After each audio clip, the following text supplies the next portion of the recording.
Quem é que sabe o tema da mensagem de hoje? Qual é o tema da mensagem de hoje? Que falta e faz falta mesmo.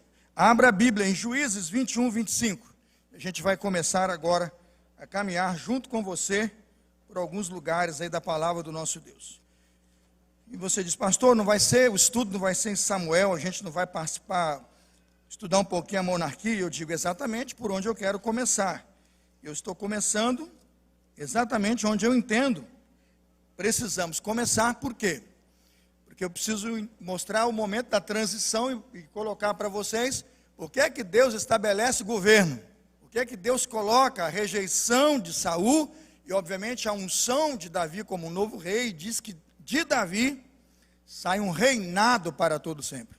E aí a gente vai entender um pouquinho da história de como Deus governa o seu povo e como o povo de Deus tem governo, tem direção, tem luz, tem esperança, não precisa andar por aí batendo cabeça. Crente que bate cabeça está fazendo coisa errada, devia estar até em outra religião, né?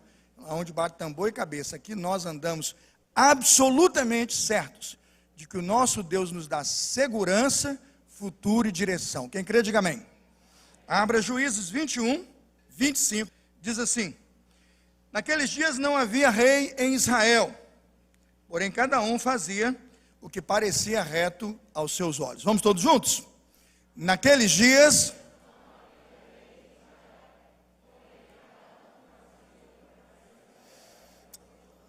Oremos. Senhor, fica conosco aqui e nos ajude, Pai. Queremos entender a Tua palavra e sermos lembrados que falta faz um rei. E aqueles que estão sem rumo, sem direção, sem esperança, perdidos, encontrem no Evangelho de Jesus e no trono de Jesus Cristo um lugar e um refúgio para as suas almas.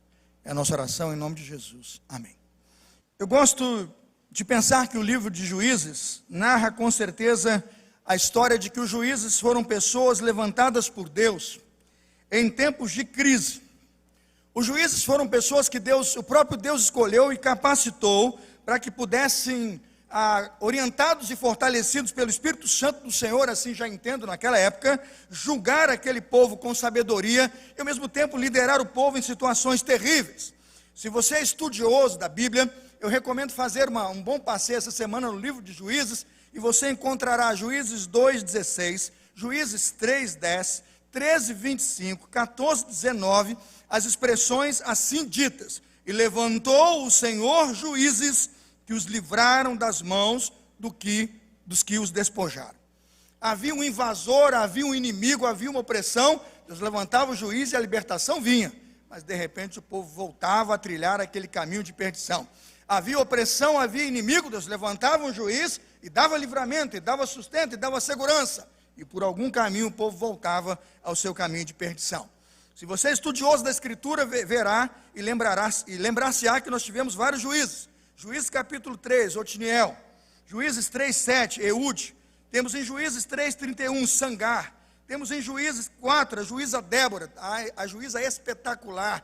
Que mulher e que exemplo de vitória aquela mulher conquistou. Gideão, quem não conhece a história de Gideão, o grande juiz que de 32 mil soldados, ele vai descendo, até que ele vai combater e vai pelejar com apenas 300 homens que Deus escolheu. Em Juízes capítulo 10 encontramos Tolá, encontramos em Juízes 10:3 Jair, encontramos em Juízes 10:6 Jefté. Todo mundo aqui conhece bem profundamente a história de Jefté. Depois encontramos Juízes 12, Ibzan, em Juízes 12:13, Elon, em Juízes 12 até 15, Abilom, e depois Sansão, o juiz dos cabelos, né, cuja força estava nos seus cabelos e que cedeu à tentação a Dalila e ali escolheu um caminho de perdição. Quando lemos tudo isso, tentamos entender então por que Deus colocou nessa cronologia de juízes essa narrativa e essa afirmativa para dizer: naqueles dias não havia rei em Israel, porém cada um fazia o que parecia reto aos seus olhos. A expressão cada um fazia o que parecia reto aos seus olhos me dá uma tradução hoje do tipo: é cada um por si e Deus que cuide de todos. O que esse povo estava defendendo e o que estava na cabeça dessa geração, eu chamo de geração desgovernada. a preocupação muito grande com a liberdade individual e a ideia de que, na minha percepção, se fosse hoje, você quer uma espécie de Jesus Salvador, mas Senhor não. Entende, Maria? Eu quero ser salvo porque eu não quero ir para o inferno. Eu quero ser salvo porque eu não quero que a minha vida seja um inferno. Eu quero ser salvo porque eu quero eternidade com Deus. Mas a ideia, sabe, de senhorio, Rita, o povo não estava muito conectado, não. Porque senhorio significa governo. Senhorio significa que Deus tem todo e total controle, absoluto controle sobre a minha vida. Senhorio eu coloco a coroa na cabeça do rei e digo, sua majestade, eu sou o quê? Seu servo. Ali o povo entrou em desespero e com o mau uso da liberdade, diz o texto, cada um fazia o que queria. É como hoje você olhar para a criança, né? Eu não sei se tem criança mal educada aqui, na sua casa talvez não tenha, deve ser tudo da outra igreja, né? Mas criança diz assim, ai papai, você não manda em mim. O que ele está dizendo? É ele que se manda, não é isso mesmo? Ele nem sabe o que está dizendo, mas ele diz, papai, você não manda em mim. Mamãe, você não manda em mim. E ele aponta o dedão e grita para dizer que de alguma forma, naquele momento, eu sou o meu governo. Eu sou a máxima da lei aqui. Eu se levantar já o dedo, eu já dou logo um tapão para baixar o dedo, né? Pá, baixo o dedo e se levantar de novo, baixo o outro. Porque esse negócio de não manda em mim. Eu falei, rapaz, enquanto a casa é minha, o dinheiro é meu, a conta é minha, o negócio, abaixa essa crise, né, Robertinho? Né? Lá em casa a última palavra é da minha mulher. Pergunta logo para a Angélica e diz, ponha no lugar. Tem gente hoje que também tem aquele conceito de liberdade individual do tipo, não me impõe o seu ponto de vista. Ele é só seu. Eu já tenho o quê? O meu. Cada um com a sua verdade. Ou por fim o casal, né? O casal lá brigando conjugalmente na ideia de liberdade. Você está casado, como se você não tivesse que prestar nenhum tipo de relação com o marido, e a relação matrimonial é meio que, eu casei para unir objetivos ou aumentar o poder aquisitivo, mas a vida a dois não existe. Então a mulher olha para o marido olha para a mulher e diz, o que te dá o direito de dizer o que eu devo fazer? Como assim? Quando eu olho para um texto como esse, eu entendo que a questão da autoridade é um problema já desgastado e precisa ser estudado a miúde, aprofundadamente. Eu vou fazer isso ao longo do tempo que a gente vai expor a ideia da monarquia, para pensar que, na verdade, quando essa história foi escrita, o que o autor queria dizer é que, de fato, quando o povo quis ser dono do seu próprio nariz, a vida foi ruim. Quando o povo quis seguir a própria intenção do seu próprio coração e apontar a vida para onde apontava o nariz, ali estava a desgraça. Eu não sei se você já percebeu, mas dê uma olhada nos últimos 3 capítulos de Juízes, né? Eu citaria pelo menos aí alguns episódios, mas eu não vou fazer hoje por falta de tempo, eu vou deixar para outro momento. Quando você analisar aí o 21, o capítulo 20 e o 19, você vai perceber que nenhum professor de EBD gastou tempo com você estudando esses capítulos. Sabe por quê? Porque a maioria de nós, eu professor e a maioria dos professores como eu, a gente tem vergonha do que está aqui. Eu nunca parei na sala de aula para ler o capítulo 20, especialmente a ideia daquele sujeito que está lá em Belém, pega a concubina e dá porta fora para prostituição com aqueles que estão pedindo suas mulheres, e depois toma de volta e volta com ela como se nada tivesse acontecido. Eu tenho vergonha na cara. E quando eu estivesse lecionando a EBD, o indivíduo me perguntasse, pastor, o que está acontecendo aí? Eu disse, não está acontecendo, é o que não está acontecendo. Falta governo, falta Deus. Quando você vê no capítulo 19, 20 e 21, essa geração chegando numa cidade, matando todo mundo e passando a régua, alguém pergunta, Deus está nesse negócio? Eu falo, Deus está fora. E é isso que ele está dizendo quando diz, não havia rei o quê? Em Israel, não havia governo. Israel tornou-se uma nação desgovernada, absolutamente guiada pelo seu nariz e pelas suas próprias intenções. Eu fico me perguntando se esta narrativa não tem a ver conosco hoje, mesmo quando nós não vivemos na monarquia, nós vivemos numa federação, República Federativa do Brasil, nós estamos numa democracia, elegemos um presidente, temos um governo estabelecido, no governo federal, no governo estadual, mas a pergunta é, quando escreverem sobre esta geração, o que é que vão dizer de nós? Quando escreverem sobre a geração 2021, no Rio de Janeiro, sabe, Fernando, em Campo Grande, a pergunta que eu faço é, o que eles vão dizer de nós? Será que a última frase do nosso livro é, esta gente viveu desgovernada, essa gente viveu sem direção, essa gente seguiu o seu próprio coração, e foi um cada um por si, e um salve-se quem puder? Quando olho todas essas histórias feias e brutais, Histórias dignas, irmãos, dignas de serem emprestadas àquele autor do Sexta-feira 13, mais terrível que houver para ele reproduzir. Alguém perguntar: pastor, por que o senhor está dizendo isso? Porque essa é a vida do homem sem Deus.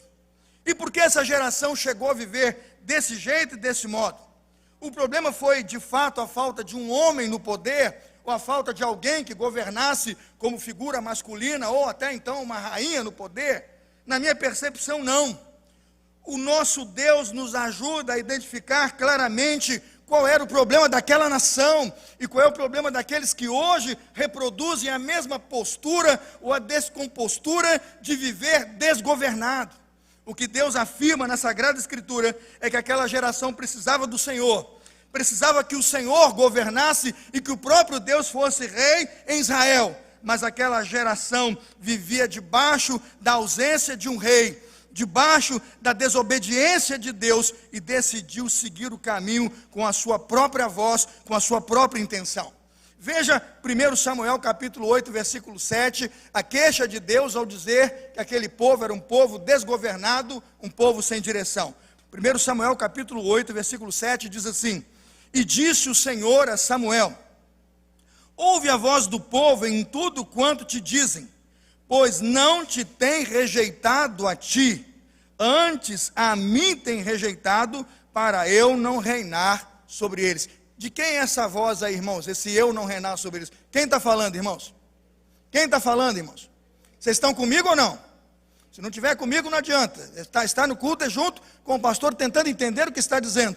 É o próprio Deus dizendo: Samuel, para de ficar preocupado, não fique bravo. Essa gente não está brava com você, não está rejeitando você, e nem um rei que eventualmente você vai colocar. O que esta geração está fazendo é rejeitar a mim, o Senhor. Vocês entenderam? E quando nós entendemos isso, entendemos que esta aplicação, irmãos, é muito mais presente aqui hoje do que achamos que ela é distante lá em Israel. Não. O que eu estou dizendo hoje aqui, minha irmã, é que quando nós, Cláudia, recusamos o governo de Deus, o domínio de Deus, nós somos tão distantes como aquela nação, nós somos tão desgovernados quanto aquela nação, e nós estamos tão sem direção quanto aquela nação. Pensa comigo.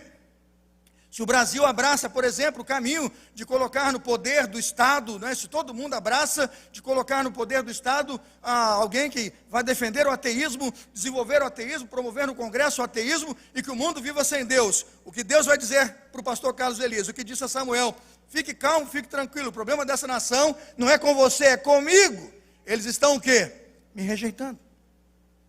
Eu digo isso para que você consiga entender que os sintomas que aparecem em Juízes 19, 20 e 21, que os episódios de horror, de morte, de suicídio, entende? De prostituição, de promiscuidade que estão nesses capítulos e que ninguém tem coragem de pregar ou ler. Eu me recusaria a ler um texto desse aqui, porque acho uma cena de horror a ser exposta no culto à noite. O que nós estamos dizendo é que quando nós não submetemos a nossa vida a um governo e a um senhorio de um Deus que nos quer amar e dirigir, nós vamos à mesma tragédia, nós vamos ao mesmo poço fundo, nós vamos descer aos lugares mais terríveis da miséria humana.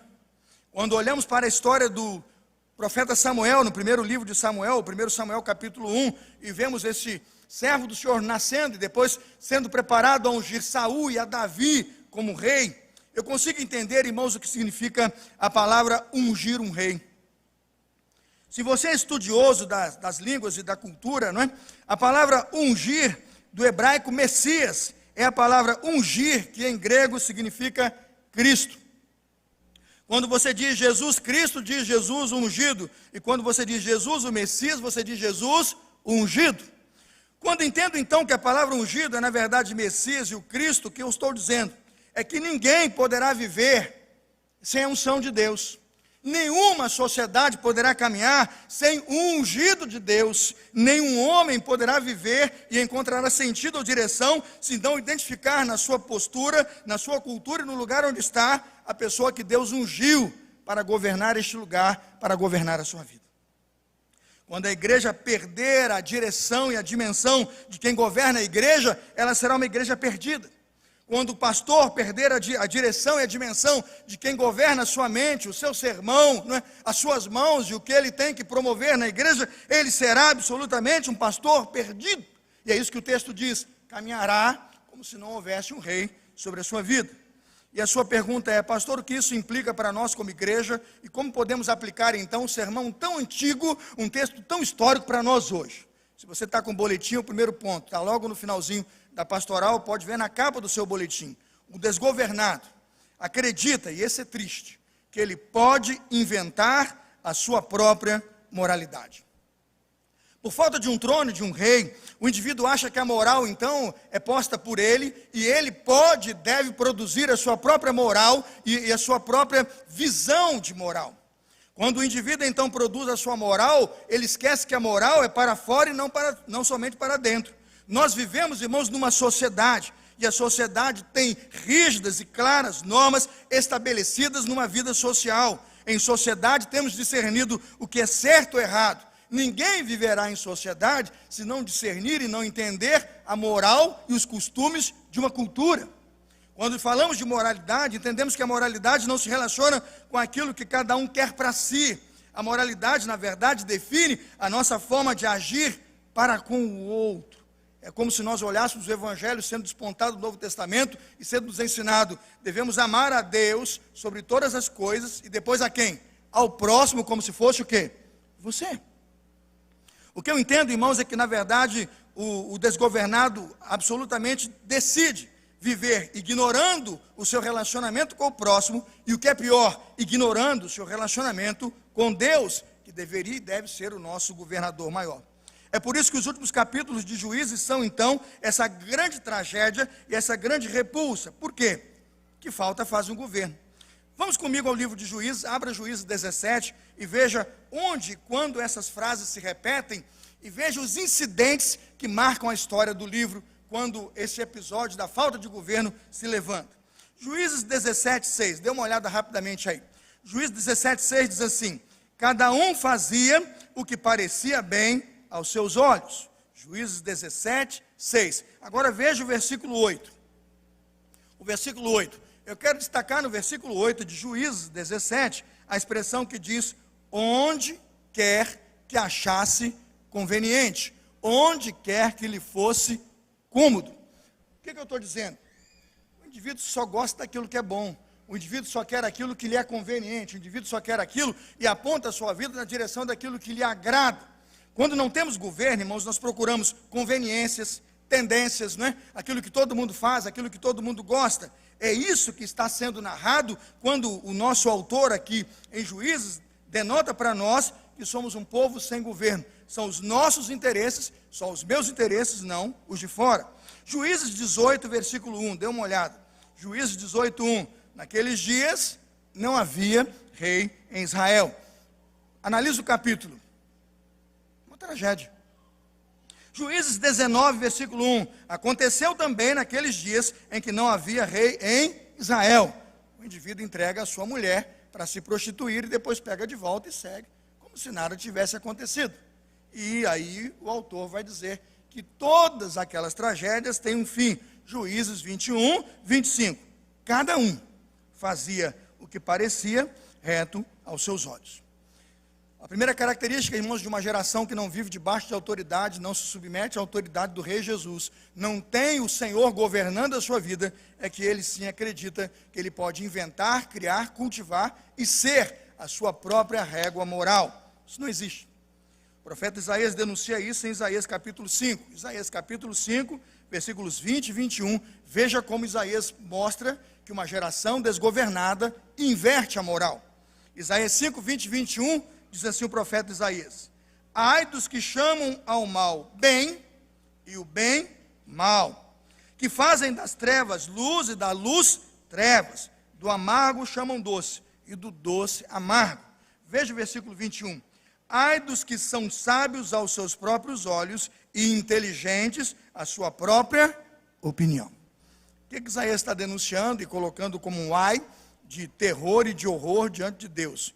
Nós não podemos ser, e é isso que Isaías deseja, nós não devemos ser como aquela videira plantada para dar uvas doces, Isaías capítulo 5, mas que quando o Senhor veio buscar, só tinha uva azeda.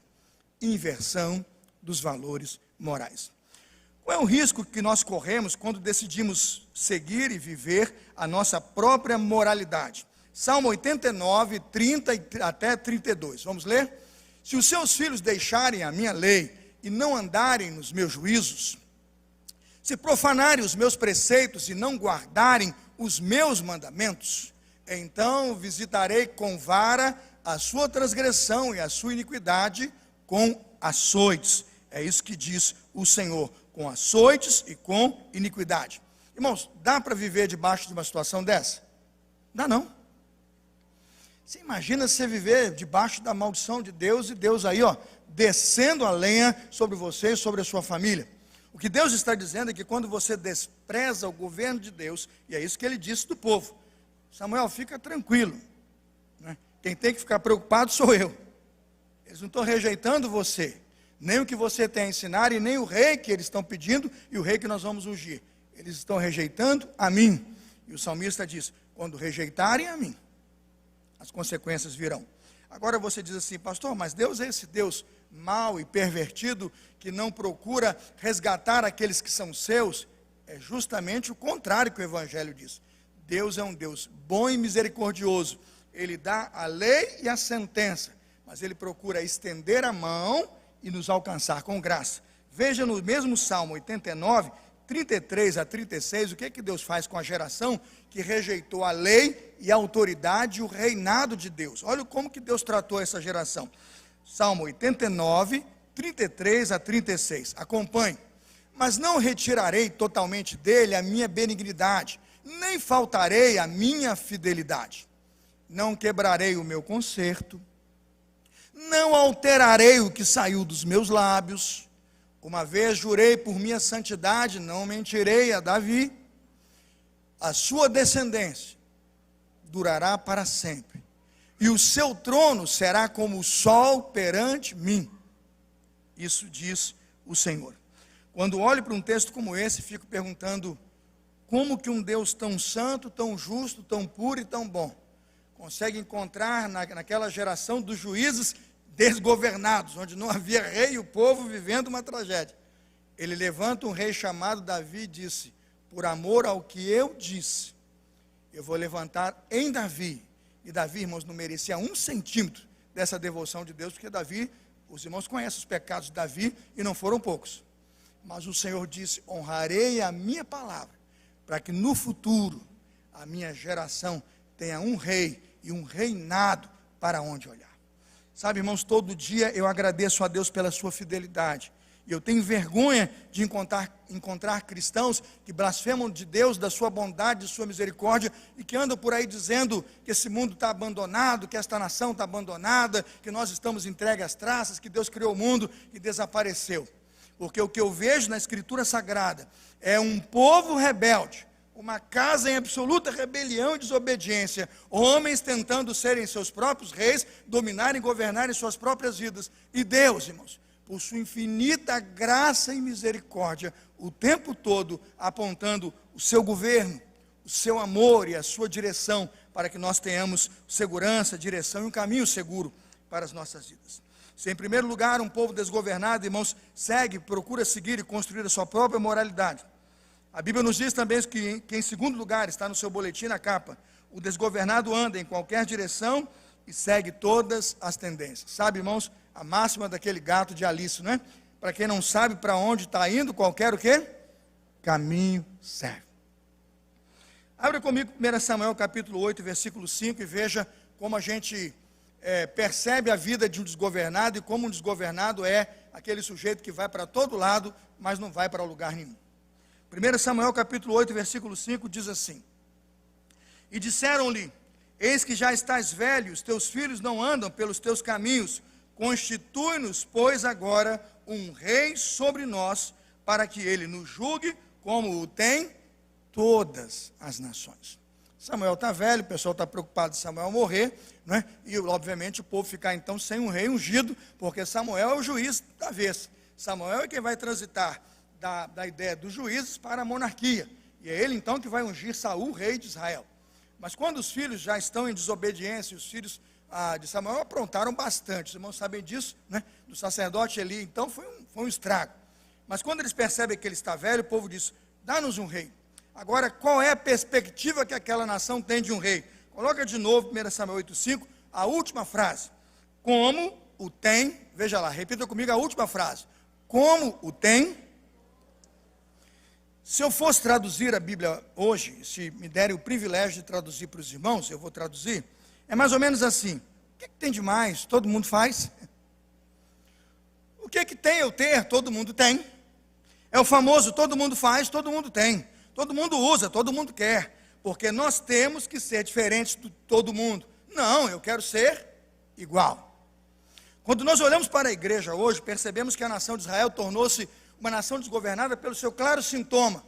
Ela não quer o que Deus quer. Ela não quer o que Deus tem para ela. Ela quer o que todo mundo tem. Ela quer fazer o que todo mundo faz.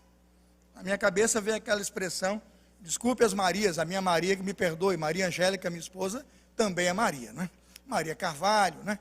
Todas as Marias. Quantas Marias tem aqui hoje? Me perdoe as irmãs, é só uma expressão. Viu, Maria Cruz?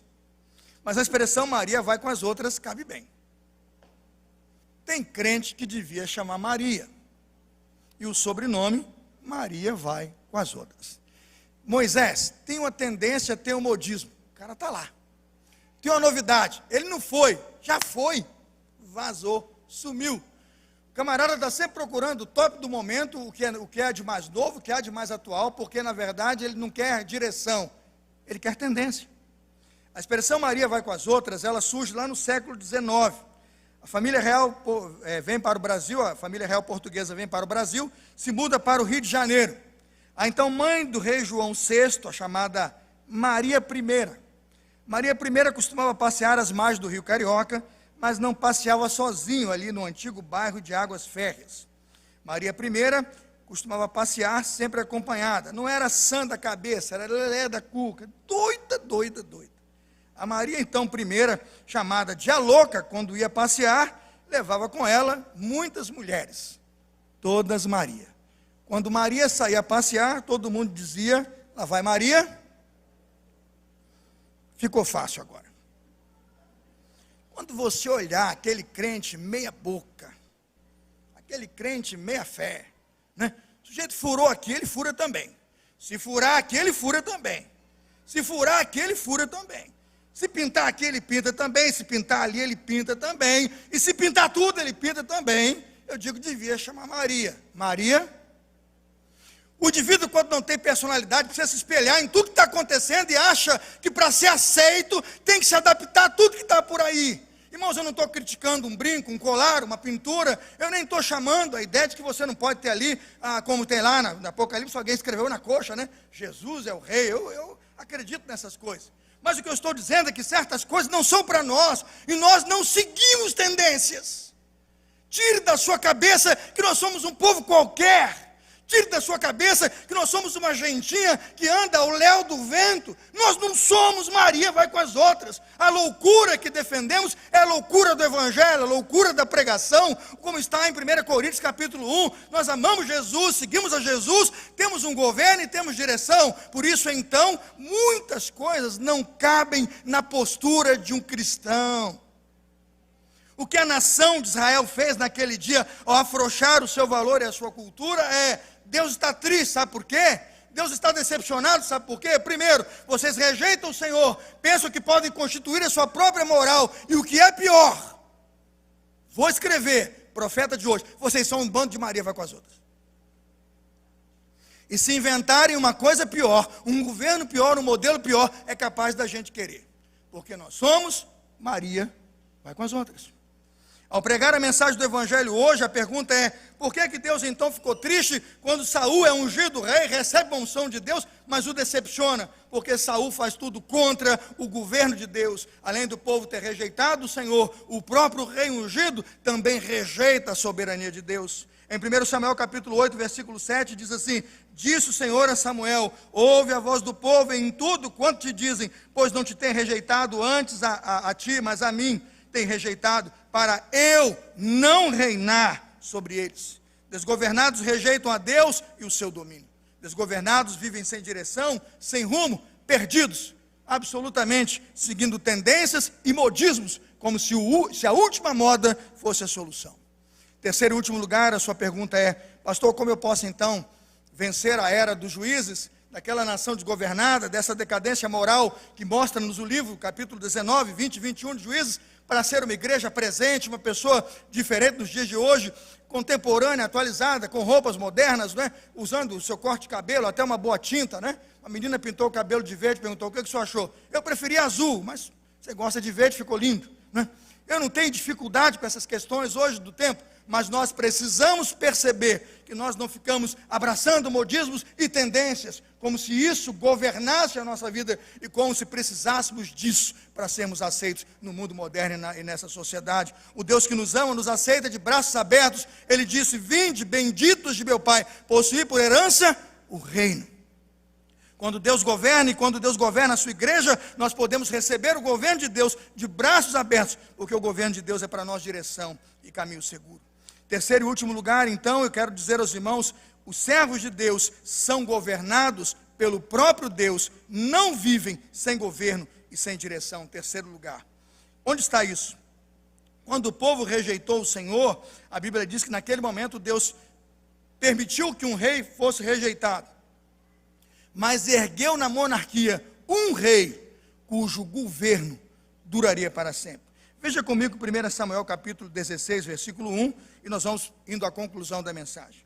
1 Samuel 16, 1. Abra comigo, se a equipe puder me ajudar, o fará. 1 Samuel 16, 1. Então disse o Senhor a Samuel: até quando terás dó de Saul, havendo eu rejeitado para que não reine sobre Israel? Enche um chifre de azeite e vem, que eu enviar-te-ei a Jessé o belemita, porque dentre os seus filhos me tenho provido de um rei. Qual é o nome desse rei que vai ser ungido na casa de Jessé, irmãos? Como é que chama? Quando vemos Davi sendo ungido, entendemos por que Deus rejeita aquele que o rejeitou e vai ungir aquele por quem ele vai construir uma descendência de bênção. É para que o seu próprio povo não ficasse, não caminhasse sem direção, para que o seu próprio povo pudesse encontrar um caminho e uma direção segura, aonde o próprio Deus fosse então o governante de sua existência. Segundo Crônicas capítulo 21, versículo 7, diz assim: o Senhor não quis destruir a casa de Davi por causa da aliança que com ele fizera, segundo a promessa que lhe havia feito, de dar a ele sempre uma lâmpada a seus filhos. Segundo Crônicas capítulo 21, versículo 7. O que Deus está dizendo aqui? Faço com Davi uma aliança, e darei em Davi e aos seus filhos uma lâmpada, uma luz que nunca se apagará. O que nós estamos aprendendo no livro de Crônicas e também no primeiro livro do profeta Samuel é que aqueles que são governados por Deus não ficam na escuridão, não ficam sem direção. Isso me faz uma sentença assertiva para você, amigo, que me ouve aqui nessa noite. Se sua vida é um carro desgovernado, se sua vida é uma vida descontrolada, se você se sente todo dia atropelado, sem um sentido e um rumo, e se você só percebe trevas e não luz, eu vou dizer uma coisa para você: você ainda é um desgovernado. Porque o sintoma do governo de Deus e a clareza do projeto de Deus para nós é que nós temos direção e governo. E essa lâmpada, diz a Bíblia, segundo Crônicas 21, 7, foi acesa em Davi e nunca mais se apagará. Você pergunta: pastor, por que você diz isso? 1 Samuel 16, 13 diz que o ungido do Senhor, Deus se apodera dele com o Espírito dele. Quando Deus vai ungir um homem, Ele vai ungí-lo para se apoderar dele com o seu Santo Espírito. Veja você, quantos aqui, ao serem batizados com o Espírito, têm certeza que se tornaram templos do Espírito Santo de Deus e que o Espírito Santo de Deus habita em vós? Levante a mão.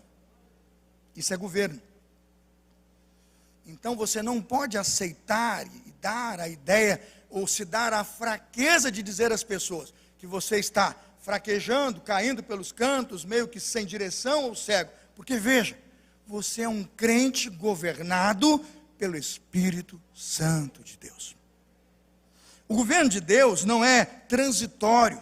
O governo de Deus não é passageiro, ora está e não está. Segundo Samuel, capítulo 7, versículo 13, nos diz que quando Deus acende uma dinastia e um poder para sempre em Davi, ele o cumpre. Segundo Samuel 7,13 diz assim: este edificará uma casa ao meu nome, e, segundo Samuel 7,13, confirmarei o trono do seu reino para sempre. Segundo Samuel 7,13, eu confirmarei, olha lá a expressão, confirmarei o trono do seu reino de vez em quando. É isso, irmãos? Durante um tempo, é isso, Fernando? Para sempre. Viu lá? Para sempre. Quando aprendemos a teologia bíblica e entendemos o que significa uma autoridade constituída, compreendemos que o nosso Deus tem um decreto e um governo que se estende até o dia em que nós nos encontramos com o Senhor. Quando o povo entristeceu o Senhor, é verdade, Deus chegou a tirar o diadema e a coroa do rei e diz, Ezequiel 21:26, ruína, ruína, ruína. Irmãos, depois de Salomão, aqueles reis foram uma vergonha. A gente vai falar um pouquinho sobre eles quando a gente passar por Samuel. Ô reizada ruim. O cara fala assim, ruim com ele, pior sem ele, não é assim, gente? Mas aquela reizada era ruim. O profeta Ezequiel vai denunciar aquela reizada fraca e vai dizer, Deus tirou o diadema, removeu a coroa, abatidos serão. Mas veja como o próprio Deus começa a mostrar misericórdia pelo povo que clama por misericórdia. Salmo 89:49, o salmista logo canta a canção. Que é feito, Senhor, das tuas benignidades, de outrora, tudo aquilo que o Senhor prometeu a Davi e a sua fidelidade. Salmo 89:49. Senhor, onde estão as tuas antigas benignidades, que juraste a Davi? O Senhor não prometeu? Agora Abias aprontou, né? Agora que os reis aprontaram, o Senhor está tirando a coroa. Aí veja o Senhor, Deus não está compactuando com o pecado, mas Deus se mostra compassivo e misericordioso, quando o próprio Deus constitui, e o próprio Deus decide reerguer a sua descendência em outro rei. Veja conosco, quando o povo dizia que Amós, capítulo 9, versículo 11, que o tabernáculo de Davi estava destruído, Amós 9:11, estava destruído. Você encontra em Atos 15:16, esse tabernáculo de Deus sendo reerguido. Vamos abrir o texto? Atos 15, 16, 17, 18, e você vai entender agora onde você vai colocar a sua vida e que rei governa sobre a igreja hoje. Atos 15, 16, 17, 18 diz assim: depois disso voltarei, reedificarei o tabernáculo de Davi que está caído. Levantá-lo-ei das suas ruínas e tornarei a edificá-lo, para que o resto dos homens busque ao Senhor, e também todos os gentios sobre os quais o meu nome é invocado, diz o Senhor, que faz todas estas coisas. 18, que são conhecidas desde toda a eternidade. O que Deus está dizendo aqui? Os reis caíram, os homens fracassaram, mas a minha palavra não vai faltar. No dia em que eu disse a vocês que vocês me rejeitaram, eu levantei um rei e disse àquele rei, a sua descendência será para sempre. E quando vocês me abandonaram, e quando vocês da minha pessoa se desviaram, eu disse a vocês que eu os estava corrigindo, e corrigiu. Corrigiu com a Babilônia, corrigiu com a Síria, o povo foi disciplinado. Mas quando os profetas voltaram a profetizar, o que se levantou para abençoar o povo de Deus, foi aquele que era a descendência de Davi, e o rei que governaria para sempre. Abra comigo Lucas 1, 32 e 33, e você perceba hoje, como nós somos uma descendência com governo, com luz, com lâmpada e com direção. Nós não somos um povo desgovernado. Lucas 1, 32 a 33. Vamos todos juntos ler o texto, toda a igreja comigo na tela. Este será grande e será chamado Filho do Altíssimo. O Senhor lhe dará o trono de Davi, seu pai, e reinará eternamente na casa de Jacó. Quantos creem que essa promessa se cumpriu? O que isso significa?